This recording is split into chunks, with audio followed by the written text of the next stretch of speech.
Қымбатты оқушы, біздің бүгінгі сабағымыздың тақырыбы Шәкәрім Құдайбердіұлы туралы болмақ. Сабағымыздың мақсаты ұлы ойшыл, ағартушы, аудармашы, көрнекті ақын Шәкәрім шығармашылығы туралы мәлімет беру. Шәкәрім Құдайбердіұлы 1858 жылы қазіргі Шығыс Қазақстан облысы Абай ауданы Шыңғыс тауының бөктерінде дүниеге келеді. Шәкәрім Абайдың немере інісі.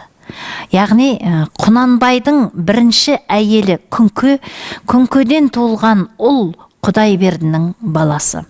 Құдайберді ерте қайтыс болып кетеді де, осы Шәкәрімде қалған ұлдары да Абайдың тәрбиесінде болады. Жас шағында жетімдіктің қиыншылығын немесе жоқшылықтың азабын тартты деп айта алмаймыз.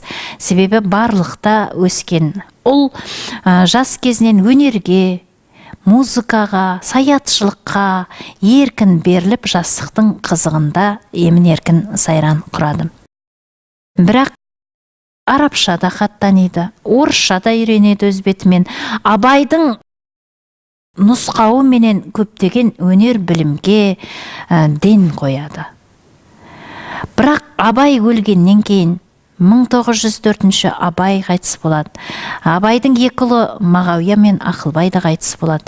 Міне осы кісілердің қазасы Шәкәрімге ауыр тиеді. Әрі қарай бұл Меккеге қажылыққа сапар шегеді. 1905-1906 жылдары ол Меккеге қажылықтан бөлек Стамбул кітапханасында да отырып көптеген жұмыс істейді.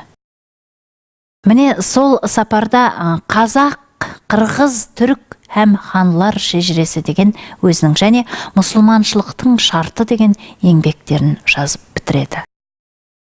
Кейін 1910 жылдары ол Шақпақ деген жерде өз бетімен жеке жалғыздыққа салынып өмір сүреді.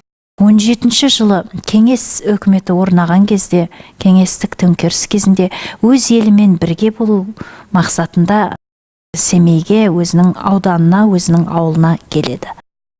Міне көптеген өлеңдерін жазады, философиялық еңбектерін жазады, аударма жасайды.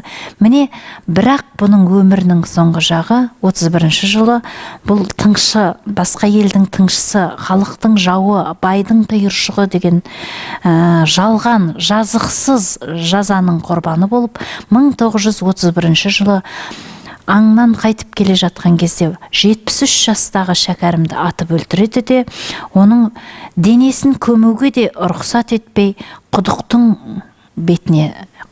ішіне салады. Міне түнде оны туған туыстары ұрлап көміп, мінекей